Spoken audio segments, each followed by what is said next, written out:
Muy bien.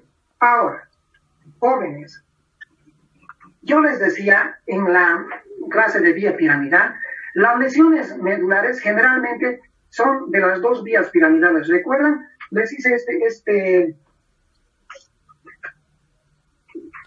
ejemplo, ¿recuerdan? Hagan de cuenta que la médula espinal es esto, les decía. ¿Ya? Está dentro del hueso, dentro del canal raquídeo, ¿recuerdan? Y les dije, cuando hay una lesión, por ejemplo, un tumor, les decía, ¿qué va a hacer? Les decía, va a apretar, ¿recuerdan? La médula. Va a apretar en forma directa, ¿ya? Y en forma indirecta también. O va a apretar contra el hueso, les decía. Por lo tanto, la lesión de la vía piramidal en la médula espinal, ¿qué les dije? Es bilateral, ¿recuerdan? Les dije que es bilateral, porque si hay una lesión, repito, un tumor que va a crecer, va a apretar directamente va a apretar la médula de ese lado, pero también se va a apretar indirectamente la médula del otro lado, ¿no es cierto? Mi médula del otro lado. Por lo tanto, en forma general, ¿qué va a ocurrir? Se va a apretar toda la médula se está apretando, ¿están de acuerdo o no? Toda la médula. Por lo tanto, en las lesiones medulares, ambas vías piramidales del lado derecho y del lado izquierdo se van a afectar cuando son lesiones medulares. Por lo tanto, cuando son lesiones medulares, les decía, el déficit motor es bilateral. Si la lesión es cervical, médula cervical, les dije, va a tener el paciente tetraparesia o tetraplegia. Si la lesión es dorsal o lumbar, el paciente va a tener paraparesia o paraplegia. ¿Recuerdan? Eso les dije. Muy bien. Pero jóvenes, aquí vienen las excepciones. Algunas veces, a ver, apaguen el micrófono, por favor. Algunas veces se pueden afectar, como están viendo en este dibujito, ¿ya? Solamente algunas partes de la médula, algunas partes. Ejemplo, vamos a llegar a ello. Brown-Sequard, recuerdan, les he pasado un caso clínico donde se afecta solamente la mitad de la médula, recuerdan, la pacientita que fue acuchillada, recuerdan, por el lado izquierdo a nivel dorsal, que les he mostrado fotos también, recuerdan, les he mostrado resonancia nuclear magnética. Ahora vamos a interpretar el por qué. Dentro de estas lesiones que afectan alguna partecita generalmente la lesión es toda la médula, pero algunas veces pueden presentar lesiones de partecitas, de segmentos de la médula. Y dependiendo de qué partecitas de la médula se va a afectar, a estas lesiones medulares incompletas, porque es una sola partecita, por eso se llaman incompletas, reciben el nombre de síndrome medular central, porque la lesión está en la parte central. Síndrome de los 2/3 anteriores de la médula. Recuerden que la parte anterior es esta y la parte posterior es esta. Síndrome de los 2/3 anteriores de la médula. ¿Cómo llamaríamos a este síndrome? Síndrome posterior. Posterior. Síndrome del cordón posterior. Síndrome del cordón posterior. Y les decía, ¿cómo se llama también el síndrome de Brown-Sequard? ¿Cómo se llama? Hemisección medular. Hemisección medular, la mitad de la médula. Bien, describamos rápidamente estos tres. Esto lo vamos a describir en la diapositiva para que se entienda mejor. El síndrome cordonal posterior.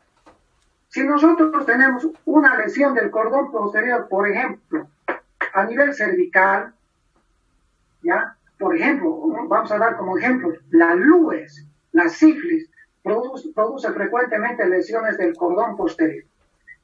A nivel cervical, ¿qué va a tener el paciente? Por favor, vean este dibujito y se van a orientar. A nivel cervical, tenemos una lesión del cordón posterior. ¿Qué va a tener el paciente? Respuesta. Alteraciones en la sensibilidad táctil. Correcto. Va a tener disminuido la sensibilidad táctil. ¿Qué más? Propioceptiva. También la propiocepción o sensibilidad profunda, que comprende, ya saben, la vibratoria y la postural. Muy bien. Entonces, va a tener disminución de la sensibilidad táctil y propioceptiva. ¿No es cierto? Perfecto, muy bien. Unilateral, bilateral.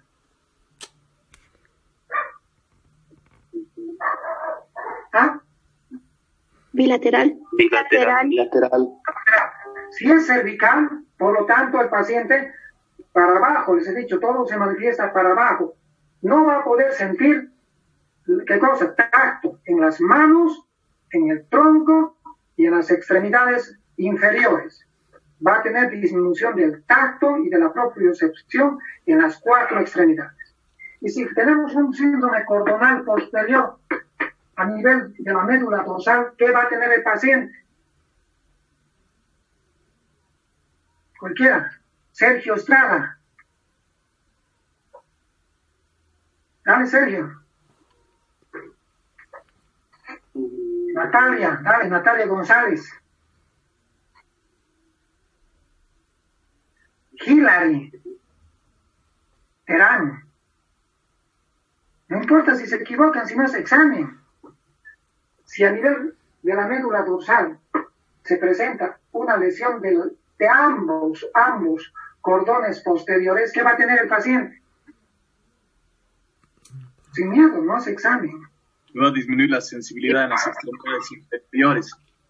Eso es lo que quería escuchar. Va a tener disminución de la sensibilidad táctil y propioceptiva solamente en las extremidades inferiores. Nada más. Nada más. Bien. Vayamos a este dibujo. Este se llama síndrome cordonal posterior.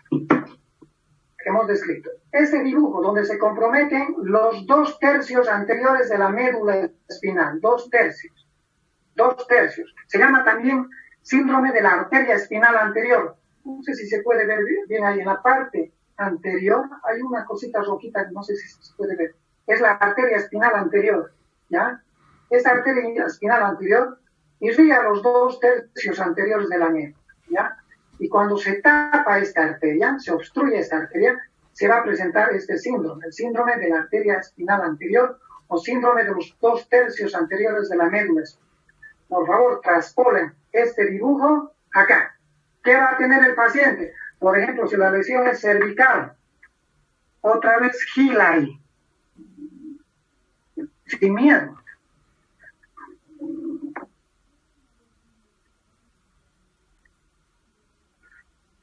Trasladen esto acá.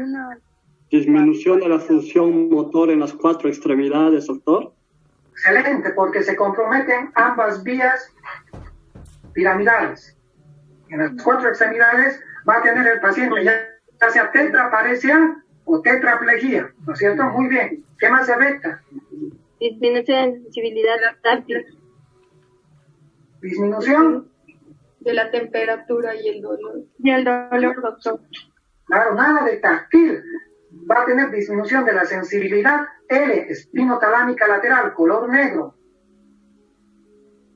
Ambas vías se están comprometiendo, espinotalámicas laterales, las que conducen a la temperatura y el dolor.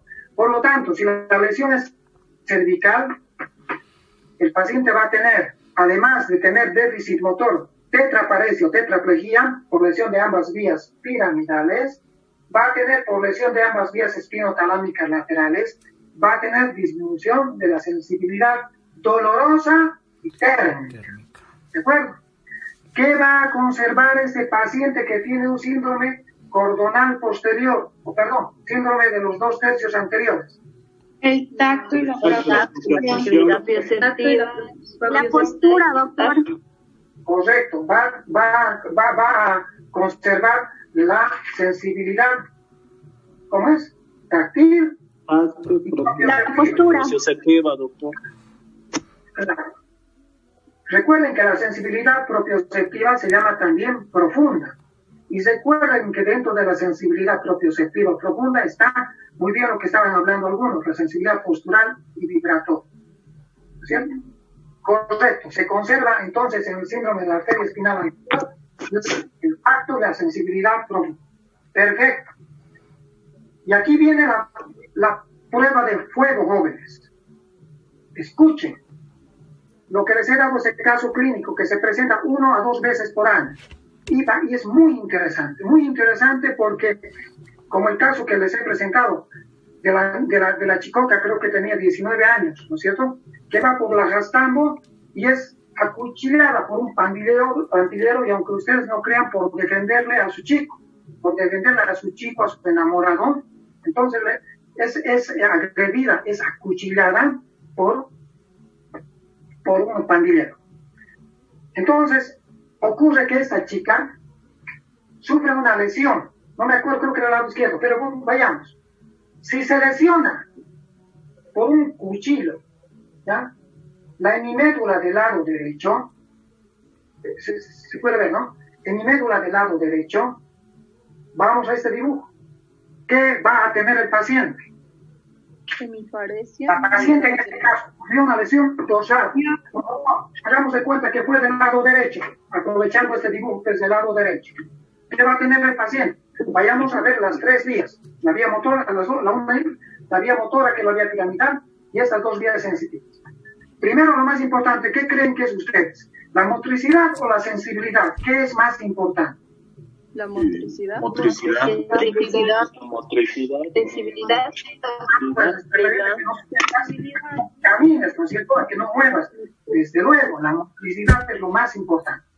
Se lesionó la vía piramidal del lado derecho. No se olviden que la lesión es de acá para abajo. Hagan cuenta que la vía piramidal está viniendo por acá, en el bulbo se cruza y se va por el lado derecho. Eso les he enseñado.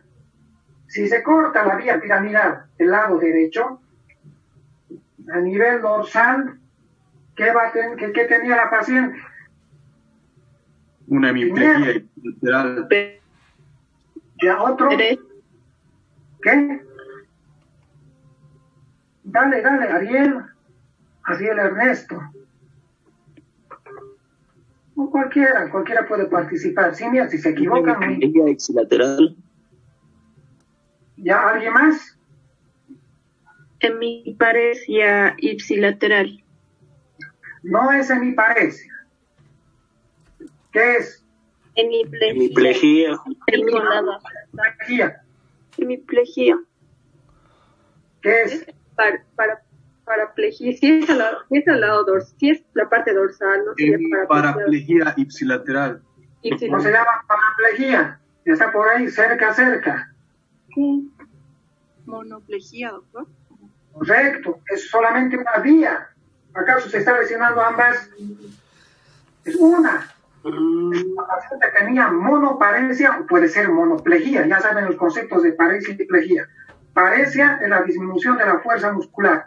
Plegia es la evolución de la fuerza muscular. El paciente no mueve nada. ¿Qué tenía la paciente? Monoplegia del lado Derecho. ¿Ah? Derecho, porque la lesión es derecha. Las lesiones son ipsilaterales, ¿no es cierto? Porque la vía piramidal desciende sin cruzarse. Si yo corto la vía piramidal ahí, entonces la monoparesia o monoplegia va a ser ipsilateral, ¿están de acuerdo? Tenía una monoparesia ipsilateral, una monoplegia ipsilateral. Lesión derecha, la pierna derecha no podía mover, estaba paralizada la pierna. Jóvenes, recuerdan que hemi es la mitad del cuerpo. En este caso no puede ser hemi, porque la lesión es dorsal. Para que sea una hemi, ¿dónde tendría que estar la lesión? nivel cervical. Nivel cervical. Correcto. Bien, esta pacientita no movía el lado derecho. Perfecto. Vayamos a P. ¿Qué es P? Vía de posterior. ¿Qué transmite? La propia tacto y la propia. La pacientita, ¿qué decía? No siento, doctor, lo que me toca. Ah, ipsi o contralateral. Contralateral. Contralateral. Bilateral. No. Ipsilateral. Ipsilateral. Ipsi. Bilateral. Ipsilateral. Exacto, ipsilateral. Lateral. No sentía. Le tocaba, perdón, la pierna en este caso, ¿no? Solamente la pierna. Le tocaba la pierna y no sentí. No siento, doctor. Ah, mi propia excepción, ¿no? Muy bien. Del lado derecho, ipsilateral. L, vía espinotalámica lateral del lado derecho. ¿Qué nos decía o qué nos refería la paciente si es lesión del lado derecho? No siento, doctor, lo que me toca, perdón. No siento, doctor, lo que me pellizca, dolor.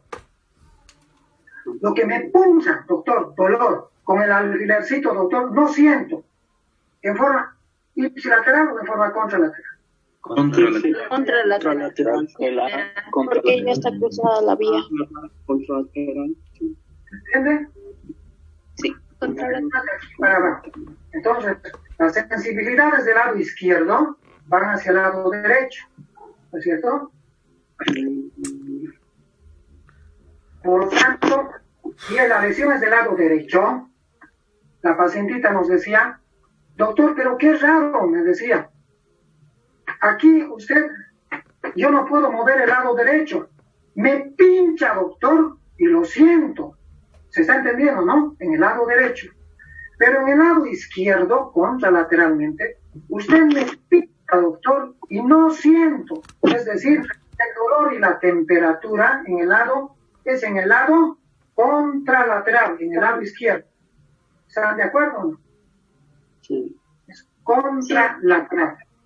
En otras palabras, cualquiera podría decir, qué raro, esta paciente está siendo mañuda, nos está mintiendo, porque no mueve el lado derecho, no puede mover, pero el lado que no siente dolor, es el lado izquierdo. Esta paciente está fingiendo, nos está mintiendo. No nos está mintiendo. Tiene un síndrome de hemisección medular, o llamarlo también bronceco. ¿De acuerdo? Esa es la explicación, jóvenes. Esa es la explicación. Bueno, yo he dibujado esto porque siempre he enseñado la vía sensitiva en el pizarrón. Me estoy dando modos para hacerlo de una forma virtual. Y cada vez yo creo que lo voy a hacer mejor. Voy a tomar algunos recaudos más, pero lo voy a hacer mejor. Porque es la única forma de aprender. Ustedes ya tienen la base acá, la base. Ahora en 10 minutos les voy a mostrar las diapositivas. Son bonitas las diapositivas, pero no se puede aprender la sensibilidad si no es en pizarrón. Pizarrón es la única forma de aprender. Ahora les voy a mostrar, espérenme 2 minutitos y van a ver que van a reforzar todos sus conceptos que han aprendido. Espérenme 2 minutos.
es un recuerdo de la vía piramidal, jóvenes, ¿ya?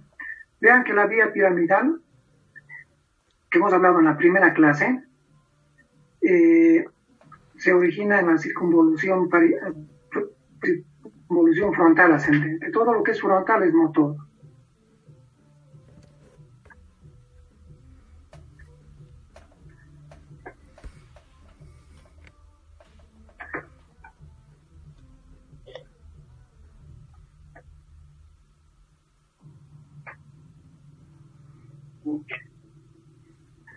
Un cachito, esperen un ratito.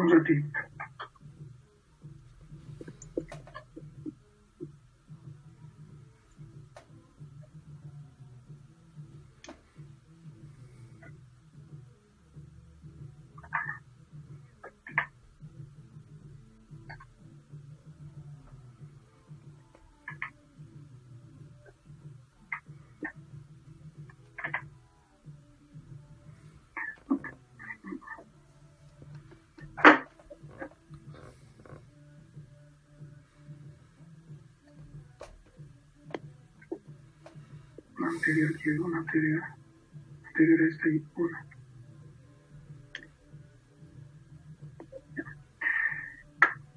Un recuerdo de 15 segundos. La vía piramidal, la vía motora que hemos aprendido en la primera clase. Recuerdan que esta vía nace en la circunvolución frontal ascendente y luego frontal ascendente. Ya. Desde ahí, todos sus axones se dirigen hacia abajo, brazo posterior de la cápsula interna, mesencéfalo, protuberancia, y en el bulbo raquídeo recuerdan que se cruza en su mayoría la vía piramidal cruzada, la más importante, ubicándose en el cordón lateral de la médula espinal, para ir descendiendo a lo largo de toda la médula espinal en forma ipsilateral. ¿Ya? La vía piramidal es cruzada, no se olviden. Lesiones del lado izquierdo van a producirnos hemiparesias del lado derecho. ¿Ya?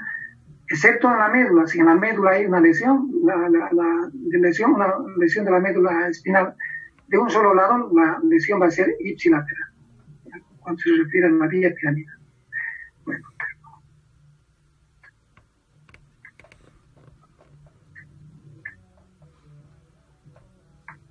Bien. Aquí tenemos los distintos receptores que hemos dicho, los táctiles o los de Meissner, ¿ya? Los térmicos, calor Ruffini, frío Krauss, presión Pacini, por ejemplo, aquí tenemos un receptor de Pacini, ¿ya? Dolor son las terminaciones nerviosas libres, estas terminaciones nerviosas libres. Eso ya lo hemos escrito. No se olviden que hay dos clases de sensibilidad, superficial y profunda. Dentro de la sensibilidad superficial está el dolor, la temperatura y el tacto. Y dentro de la sensibilidad profunda está la sensibilidad postural y vibratoria. No se olviden que la sensibilidad profunda también se llama sensibilidad propioceptiva. Que el dolor y temperatura van por la vía espinotalámica lateral. En cambio, el tacto y la sensibilidad postural y vibratoria, ¿por dónde van? Van por el cordón posterior. Y bueno, este es un repaso de todo lo que hemos avanzado. Vamos a hablar de la vía espinotalámica lateral con sus 3 neuronas. La primera neurona entrando por la raíz posterior, ¿ya? Vengo de la raíz posterior. La segunda neurona cruzando, ¿ya? Ubicándose en el cordón lateral, ascendiendo hasta donde está el tálamo. Y del tálamo, ¿dónde va? Hacia la corteza parietal ascendente, ¿ya? La vía espinotalámica lateral, la que conduce dolor y temperatura. La vía del cordón posterior, ¿por dónde va? Miren. Entra por la raíz posterior. ¿Y por dónde va? Por el cordón posterior, en forma ipsilateral. Llega a los núcleos de Golgi-Burdach que están en el bulbo raquídeo. Y aquí recién se cruzan hacia el otro lado para luego ascender y llegar al tálamo óptico. Y del tálamo óptico, ¿dónde va? A la corteza parietal ascendente. ¿De acuerdo? Vean que ambas vías jóvenes son cruzadas. Solamente que la vía espinotalámica lateral se cruza inmediatamente en la médula cuando ha ingresado, ¿ya? Cuando ha ingresado. En cambio, la vía del cordón posterior, no, la vía del cordón posterior se cruza arriba. ¿Dónde? Arriba, en el bulbo raquídeo. Bulbo raquídeo. Sigamos. Más bonito, Dolor, temperatura. ¿Por dónde van? Miren, del lado derecho estamos viendo la primera neurona sensitiva, llega a la raíz posterior, donde hace sinapsis con la segunda neurona, la cual va a ir hasta el cordón lateral, del cordón lateral va a ascender por el tronco cerebral, bulbo, vaquillo, etcétera, etcétera, y va a llegar al tálamo óptico. Y del tálamo óptico, donde se encuentra la tercera neurona, son 3 neuronas solamente. Primera en el cuerpo neuronal en el ganglio de la raíz posterior. Segunda neurona en la raíz posterior. Tercera neurona en el tálamo óptico. Y la acción del tálamo óptico va a terminar ¿dónde? En la circunvolución parietal ascendente. Área 1, 2, 3 de Broca. Acá, esta es. ¿De acuerdo? Circunvolución parietal ascendente. Dolor, temperatura. ¿Y qué hacemos con el tacto y la sensibilidad profunda? ¿Qué hacemos? ¿Por dónde va? ¿Qué camino? El lado derecho, miren, igual, 3 neuronas. La primera neurona, ¿dónde se ubica? El cuerpo se ubica en el ganglio de la raíz posterior. La prolongación central entra por el cordón posterior, ipsilateralmente asciende. ¿Dónde? ¿Dónde asciende? Hacia los núcleos de Gol y Burdach. Y miren cómo de acá se va a cruzar hacia el otro lado. Se cruza. ¿Eh? ¿Dónde va? A hacer sinapsis con la tercera neurona. ¿Y la tercera neurona dónde está? En el tálamo. ¿Y la acción de la tercera neurona dónde va a ir? Va a ir a terminar en la circunvolución parietal ascendente, es decir, aquí. ¿De acuerdo? Es lo mismo que hemos visto. Lo mismo, repitiendo nada más.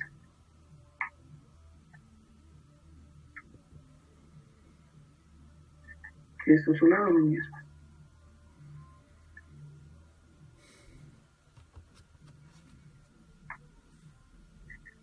Para mostrarles por última vez que las vías sensitivas son también cruzadas.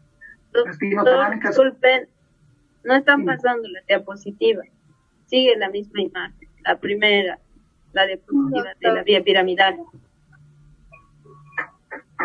Ha cambiado.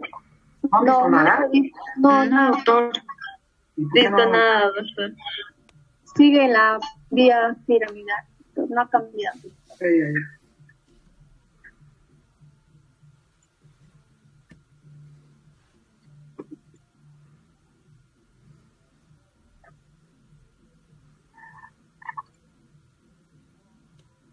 Tienen que hablar, joven, tienen que decirme, me han hecho hablar inútilmente 10 minutos. Ya hubiéramos terminado.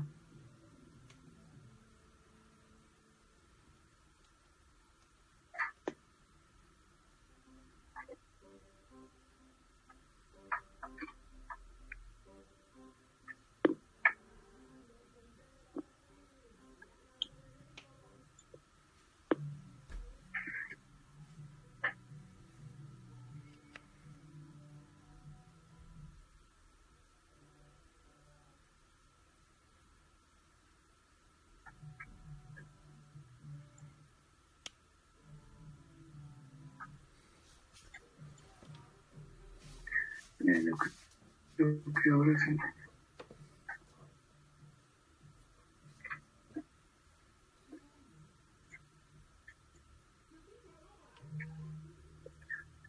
Ahora ven. ¿Pueden ver, jóvenes? Sí, doctor. Sí, doctor. Sí, doctor.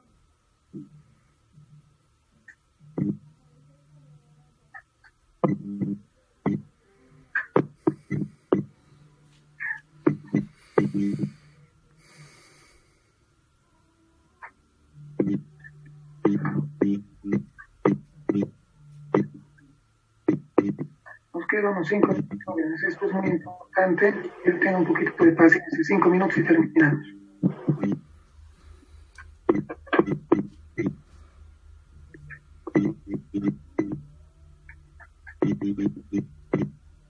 ¿Hemos visto? ¿Puede ver? No avanza ninguna. ¿Se puede ver esta vía piramidal? Sí, doctor. ¿Ahora se puede ver que he cambiado? No, doctor. No cambia.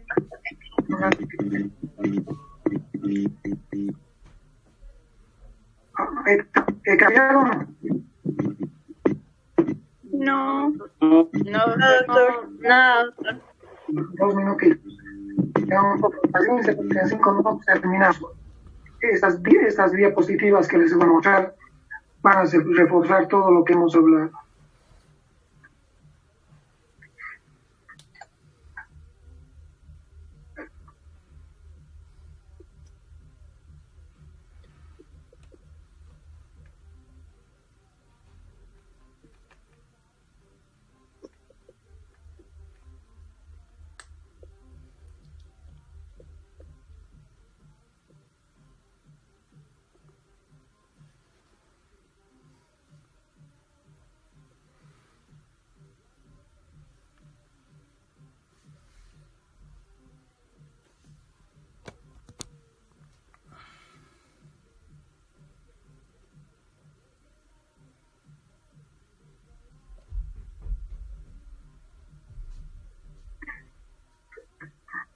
¿Se puede ver? Sí, doctor. sí, Sí, doctor. Síndromes sensitivos, ¿no? Sí, doctor. Sí, doctor. Vamos a ver ahora presentación, ¿ya? Doble clic. Ya, ¿se puede ver? Sí, Sí, doctor. sí, sí, doctor. ¿Ahora se puede ver? Sí, sí, sí. Doctor. Sí. Está cambiando, Ya, sí. receptores, ¿no es cierto? Sí, sí. Ya. sí, Ya, los receptores, les he dicho que pueden ser táctiles, los de Meissner y Meckel, ¿no es cierto? Aquí tenemos un receptor de Meissner.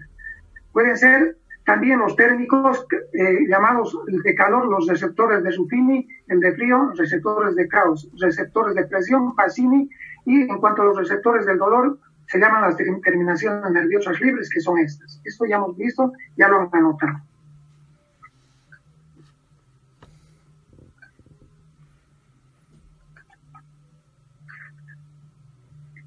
Las clases de sensibilidad. 2 clases de sensibilidad. ¿Se puede ver? no, doctor, no cambiando. No, doctor. Ahora sí, Ahí doctor. sí. Ahora sí se ve. La sensibilidad superficial y la sensibilidad profunda. Dolor, temperatura, tacto. Dentro de la sensibilidad profunda está la postural y la vibratoria. Se puede ver, ¿no? No, doctor. No, No se No, puede. doctor. Se ha colgado, doctor, la imagen. Un ratito. Estamos. Ahora sí.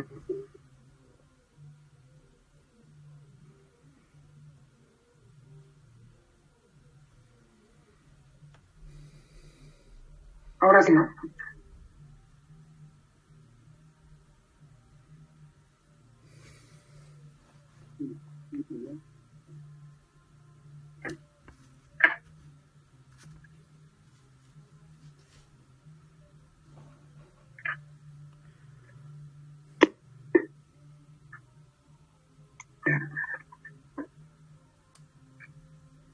Ahora sí se ve.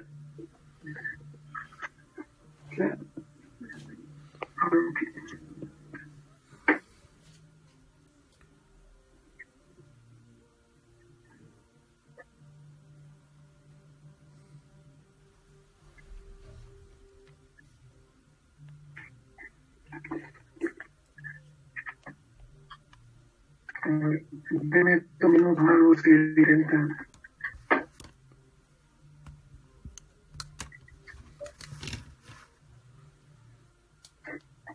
Ahora se ve. Sí, doctor, ahora sí Sí. se ve. Ya sean las clases de sensibilidad superficial y profunda. Dentro de la superficial está el dolor, la temperatura y el tacto. Y dentro de la profunda está la vibratoria.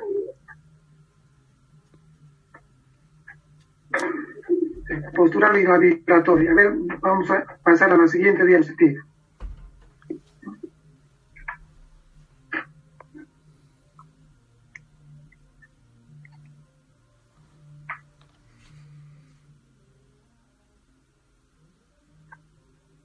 Estoy buscando ahora sí. ¿Se ve? Sí, doctor. Sí, doctor. Vean la vía espinotalámica lateral con sus 3 neuronas. La primera neurona que entra del ganglio de la raíz posterior hacia la raíz posterior. Primera neurona. La segunda neurona se cruza.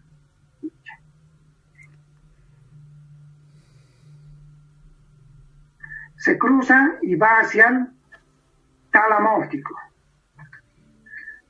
Y la tercera neurona, miren qué es lo que hace. Va hacia la corteza sensitiva parietal ascendente. ¿Ya? ¿Pueden ver, no? Sí, ¿Pueden ver? doctor. La vía espinotalámica lateral. La vía del cordón posterior. Miren, entra por la raíz posterior, luego ya va por el cordón posterior, llega al bulbo. Y en el bulbo es recién donde se va a cruzar hacia el otro lado. ¿Dónde va? Al tálamo óptico. Y del tálamo óptico parte la tercera neurona, donde termina en la corteza parietal ascendente. ¿Ya? Este dibujo es más bonito. Dolor y temperatura. ¿Por dónde va? Raíz posterior, entrando hacia la raíz posterior de la médula espinal, donde está la segunda neurona. De acá miren cómo se va a cruzar hacia el otro lado y va a ascender por el tronco cerebral, bulbo, protuberancia y mesencéfalo. ¿Dónde va a llegar? Al tálamo óptico. Y del tálamo óptico, ¿dónde llega? A la corteza parietal ascendente. Es decir, acá, corteza parietal ascendente. Vean esta vía espinotalámica lateral, la que conduce dolor y temperatura, es la que se cruza inmediatamente en la médula espinal.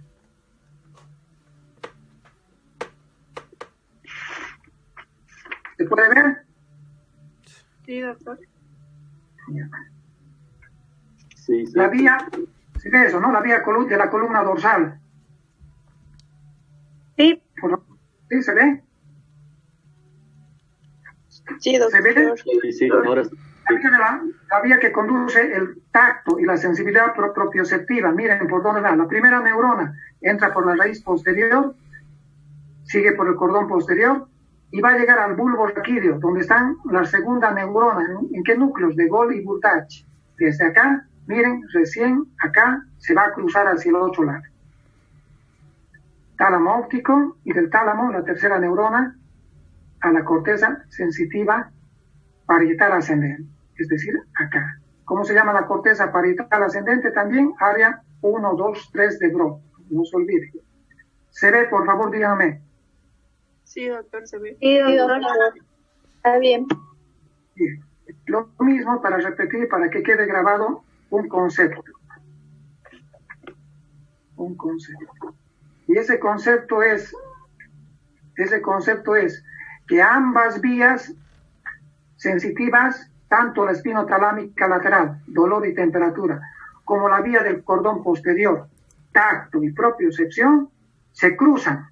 Solamente que la vía espinotalámica lateral se cruza inmediatamente en la médula. En cambio, la vía del cordón posterior, ¿dónde se cruza? Más arriba, en el bulbo.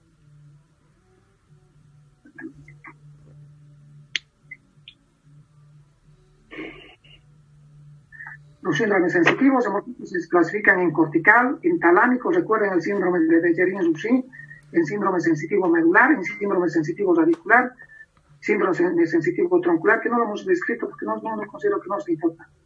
Lo mismo, la orientación de la médula. ¿Qué será esto? ¿El as? ¿Qué as será?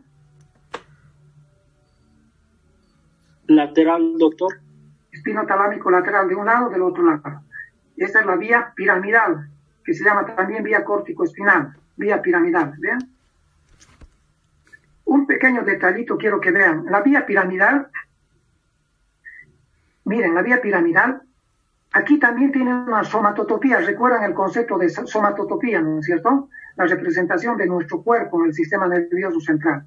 Acá también tiene una representación, de tal manera que los axones que inervan la extremidad superior están acá, ¿ya? Y los axones que inervan la extremidad inferior están acá, hacia afuera. Otra vez, los axones que inervan la extremidad superior están hacia adentro. Los axones que inervan la extremidad inferior están hacia afuera. Y ese detalle es importante. No, ahorita les voy a decir por qué. El sentido del cordón posterior, tacto. Los síndromes medulares que hemos descrito. Y este era el único que nos faltaba. La pregunta es, en un síndrome medular central, ¿qué va a pasar, joven? ¿Qué se va a afectar? Díganme ustedes. Ambas vías, doctor. Vean que se afectan todas las vías. ¿Se está entendiendo o no? Se afectan doctor. todas las vías, pero se afectan parcial o totalmente. Totalmente. Parcial. Parcial. Se afectarán más.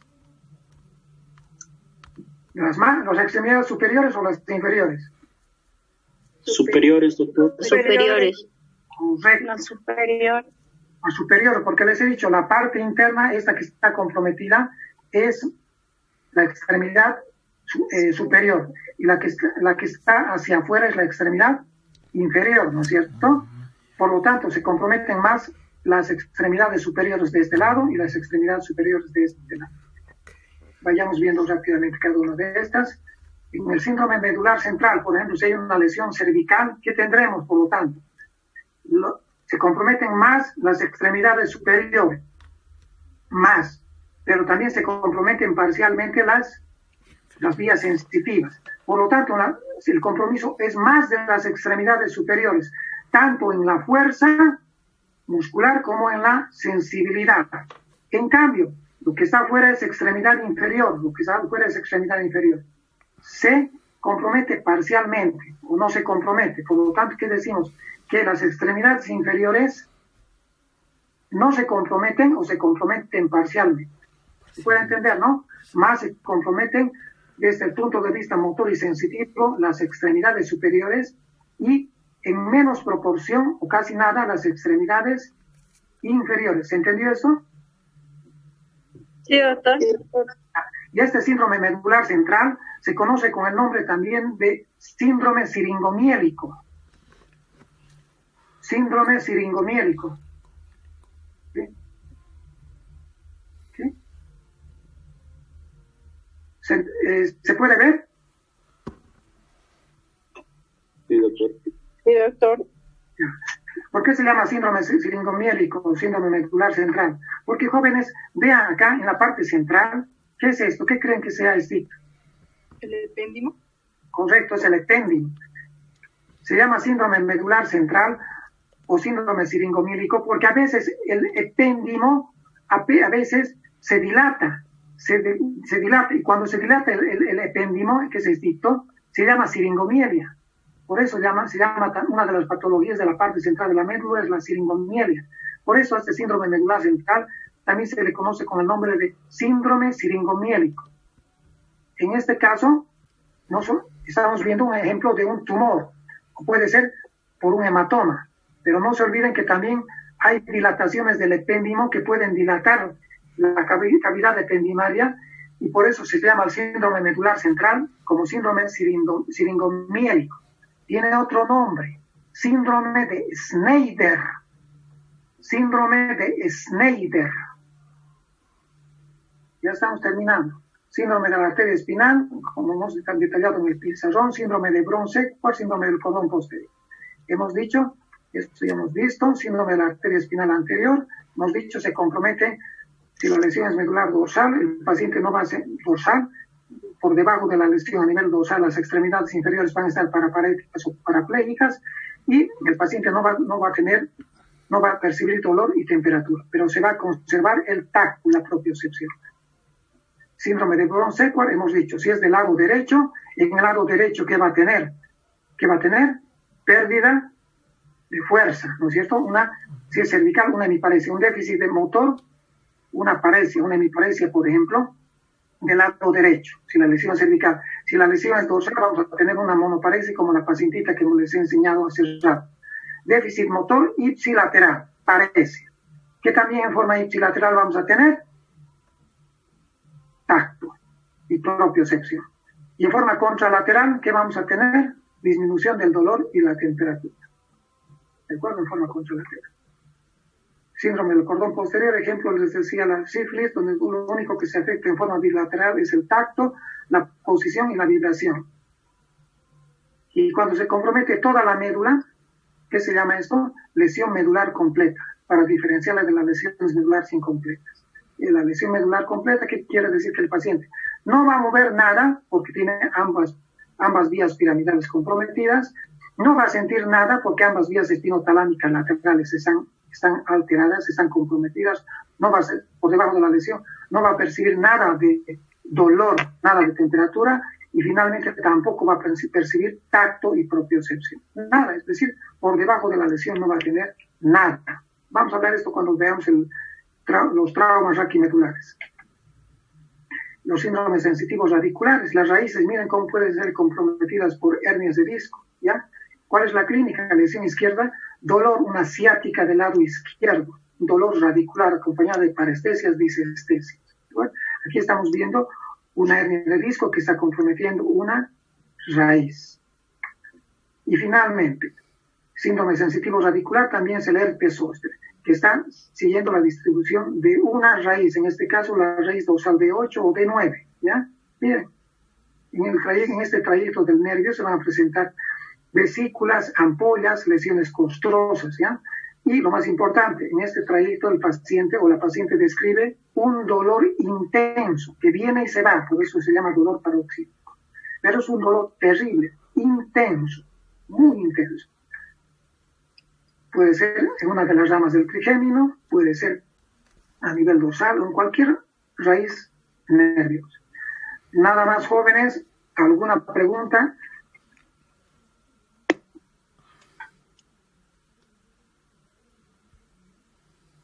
¿Alguna pregunta que quieran hacer? Buenas noches. Perdón, yo creo que es mejor el pizarrón para describir eso, porque si no les describo en el pizarrón, yo creo que no hubieran entendido. Así que van a disculpar, tal vez la calidad no ha sido de las mejores, pero bueno, nos tenemos que ir adaptando y poco a poco yo creo que vamos a ir mejorando. Ahora sí les escucho, jóvenes. Doctor, buenas noches. La pregunta es esta. He leído también acerca del haz espinotalámico anterior. ¿Tiene importancia? No tiene importancia en clínica. Muy bien que preguntes. Esa es la vía que conduce el tacto no discriminativo, que no tiene importancia en clínica. Por eso, jóvenes, en anatomía, cuando nosotros ingresamos a anatomía, nos tiran un montón de vías, espinocerebelosas, ¿se recuerdan? Vestíbulos cerebelosas, hay un montón de vías, ¿ya? Está bien que lo conozca el especialista, pero el alumno tiene que conocer solamente una vía motora, que es la vía piramidal, y dos vías sensitivas, la espinotalámica lateral y la vía del cordón posterior. Ese es el mensaje de esta clase, nada más. Y cuando ustedes vean un trauma raquimedular, como vamos a ver más adelante, lesiones medulares en trauma raquimedular, solamente hay que ver desde el punto de vista práctico estas tres vías. Esta vía que es motora, la vía piramidal, y esas dos vías que son la vía espinotalámica lateral, dolor, temperatura, y esta tercera vía que es la vía del cordón posterior, que es tacto. Si ustedes saben estas tres vías, como hemos visto en esa orientación medular que les hemos mostrado, no van a tener ningún problema cuando evalúen trauma raquimedular. Ningún problema. Otra pregunta. Doctor, buenas noches. En el caso del síndrome radicular causado por el herpes zóster, produce un dolor intenso. Después, en el pronóstico, ¿cuál sería el pronóstico? ¿Otra vez se volvería el dolor otra vez o ya no? El herpes zóster tiene un buen pronóstico, ¿no? Nosotros tenemos muchos pacientes, sobre todo son pacientes son los adultos, los que tienen una inmunosupresión. Muy frecuentes el herpes en la consulta. Tiene buen pronóstico, el problema es el tiempo, no se cura ese rato. Con tratamiento medicamentoso, al cual generalmente se dé, más o menos en promedio 3 hasta 6 meses en promedio se resuelve el dolor. tiene buen pronóstico, pero hay que decirle al paciente o a la pacientita que va a tardar, señora, va a tardar, tenga un poco de paciencia. Se lo cita cada 15, cada 30 días y cada vez que viene el paciente o la paciente nos dice que está mejor, está mucho mejor. Así que buen pronóstico, pero un poco de paciencia. ¿Otra pregunta? Sin miedo, no se examen, ya les he dicho. ¿Ninguna pregunta? Ya, jóvenes, creo que me he extendido un poquito, pero era importante describirles, sobre todo en el pizarrón. Yo creo que es la única forma para aprender sensibilidad. No hay otra forma. No sé si quieren hacerme alguna otra pregunta. Mil disculpas, hago un grupo que tenía que ir a hematología. Creo que no lo ha hecho. Mil disculpas. Estoy viendo que los participantes siguen siendo los mismos. Pero bueno. ¿Alguna pregunta más, jóvenes?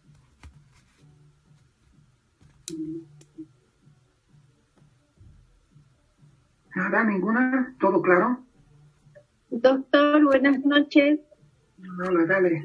Una sugerencia, una pequeña sugerencia, si quiere seguir utilizando el pizarrón, también se puede hacer de manera digital, con un lápiz digital y una tablet que le puede servir. Si es que puede usar más adelante. He visto esa posibilidad, pero créeme que es difícil hacerlo, a no ser que lo pueda grabar en la pizarra del Zoom. No sé si se podrá grabar en la pizarra del Zoom. Puede grabar también previamente, tal vez, y tenerlo guardado en un archivo. A ver, un ratito. A ver, ¿quién eres? Eres...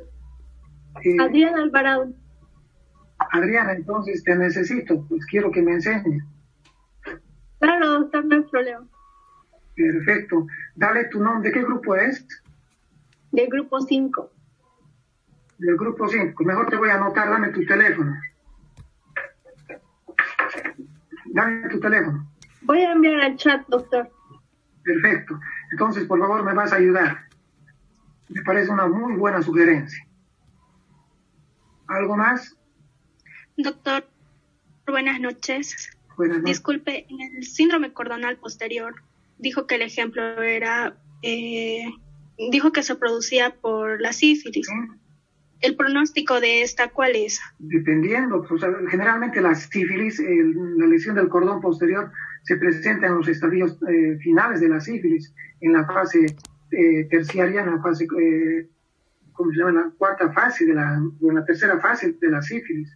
Entonces ya, tú sabes que la sífilis en estos estadios solamente no se puede curar, sino se puede tratar, o sea, el pronóstico no por la lesión del cordón posterior, sino por las otras patologías concomitantes a esa fase terciaria, la fase 3 de la sífilis, es que el pronóstico es un poco reservado. Estamos ya frente a un estadio ya avanzado de la sífilis. Eso del cordón posterior es una cosa que se aumenta más a la fase terciaria de la sífilis. Sabes que en la fase terciaria está la TAVES, ¿no es cierto?, la TAVES dorsal, y que finalmente va a terminar en la paresia general, donde el paciente va a tener un compromiso de conciencia que va a terminar con una amnesia, con una demencia. Gracias, doctor, por la duda. Gusto. ¿Alguna pregunta más, jóvenes? ¿Ninguna? Bien, jóvenes, un gusto. Yo creo que el fin de semana, probablemente el domingo, vayamos a pasar clases. Tenemos que recuperar el tiempo que hemos perdido y yo creo que es necesario estos acotes teóricos porque ya ustedes ya han comprendido ahora lo que yo les he mandado acerca de esa paciente, del Brown-Séquard. Ahora ya entienden muy bien, ¿no es cierto? Ya lo pueden interpretar. Y para ir al hospital, jóvenes, ustedes tienen que tener esta base. Tienen que saber. No pueden ir sin tener un conocimiento básico, ¿no es cierto? Tienen que interpretar. Ya en el internado, jóvenes, ustedes tienen que responder a todas las preguntas que uno les va a hacer. Entonces, pues nada más. Yo creo que el día sábado, el domingo, voy a mandarles a su presidente de curso para hacerle la respectiva invitación al siguiente tema. Nada más, que tengan buenas noches y nos vemos hasta el próximo Buenas noches, doctor. Buenas noches.